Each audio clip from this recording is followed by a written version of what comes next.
You know, Chapter 9 begins with some difficult concepts, especially when it comes to the chemical composition of hair.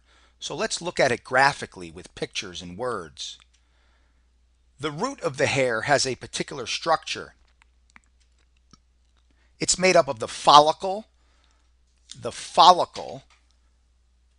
which is the tube-like depression or pocket in the skin or scalp that contains the hair root, the hair bulb, which is the lowest area or part of a hair strand,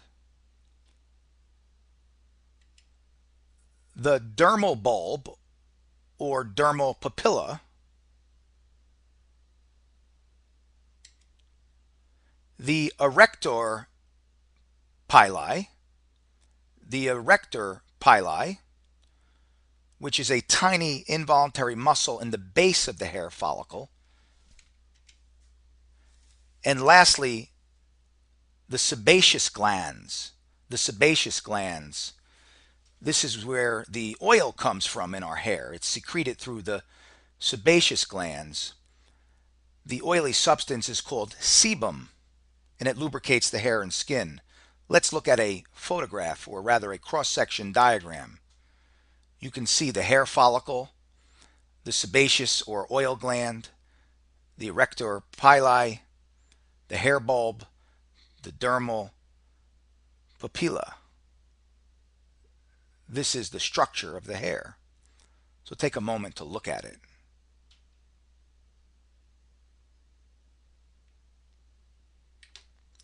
Next, we're going to look at the hair shaft. That was the root. We're going to look at the shaft. The shaft has three main layers. The cuticle or outer layer. The cuticle or outer layer.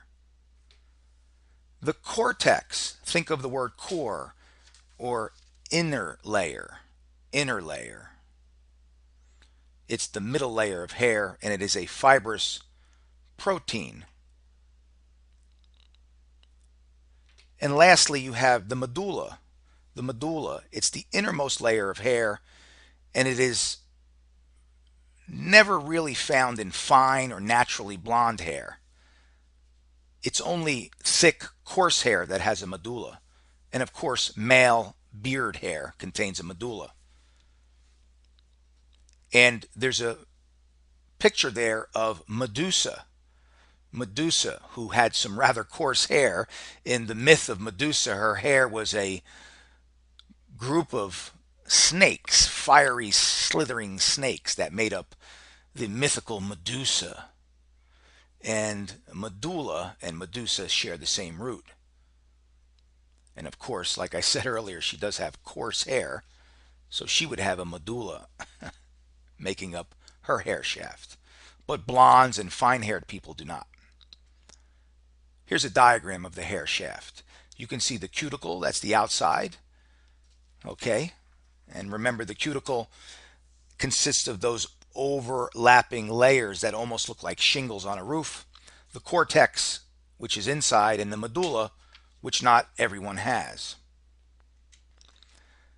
Moving on to the chemical composition of hair. It's 90% protein. And it's easy to remember the 90% protein when you think of the Cohns elements, COHNS.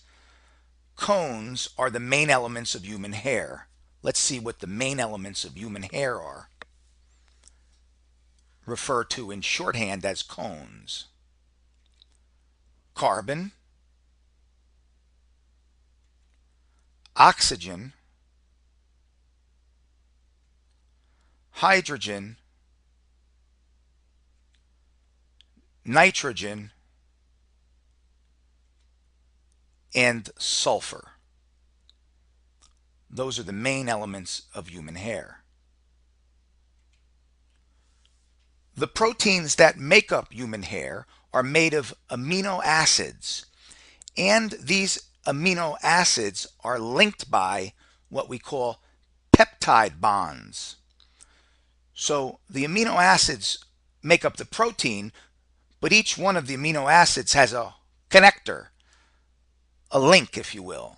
The link that hooks up the amino acids are peptide bonds. Peptide bonds.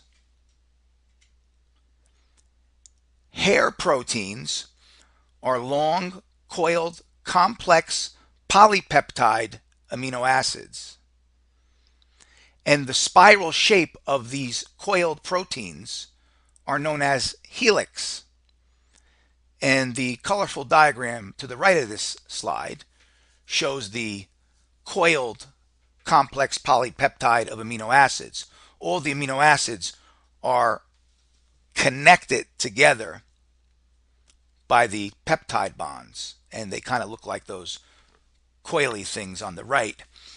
And this spiral shape is known as a helix. This kind of New Year's Eve party favor looking thing on the right is known in anatomy as the helix. The spiral shape is the helix. It describes the shape. Here is a diagram of the hair shaft. Again, you see the cuticle, which is the outside, the cortex, which is the inside, and the medulla, which only some people have. Within the cortex, there are a number of side bonds, and it's a little bit difficult to remember the clinical words that describe the side bonds of the cortex. So we're going to look at them graphically in the next slide. And here they are: the hydrogen bond, the salt bond, and the disulfide bond. The cortex is made up of millions of polypeptide chains. So that core or inside of the hair shaft is made up of millions of these polypeptide chains, which I showed you on the previous slide, that look like a New Year's Eve party favor, shaped in the form of a helix or coil. So the cortex is made up of millions of these things. And these polypeptide chains are linked further, like the rungs on a ladder, by three different kinds of glue. Three different kinds of glue. And there they are on the right of this slide: hydrogen glue, salt glue, and disulfide glue. Now remember, the hydrogen bond, or the hydrogen glue as I call it, is easily broken by water or heat. And although individual hydrogen bonds are very weak, there are so many of them that they account for about 1/3 of the hair's overall strength. The second type of glue or bond is the salt bond, and that is also weak and temporary. These bonds that connect polypeptide chains are easily broken by strong alkaline or acidic solutions. So in the hair care business, they have stuff that can break these bonds so that you can manipulate the hair. And hydrogen bonds can be broken as well.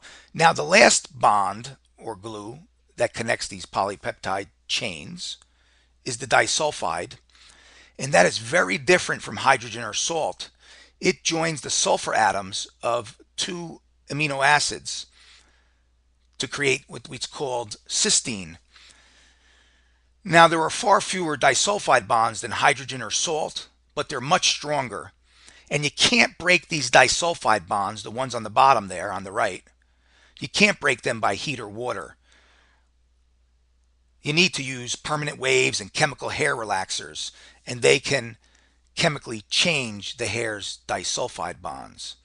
But heat and water doesn't work. You need some strong stuff to break the last kind of glue that holds these polypeptide chains. Again, the permanent waves, chemical hair relaxers, and other chemicals.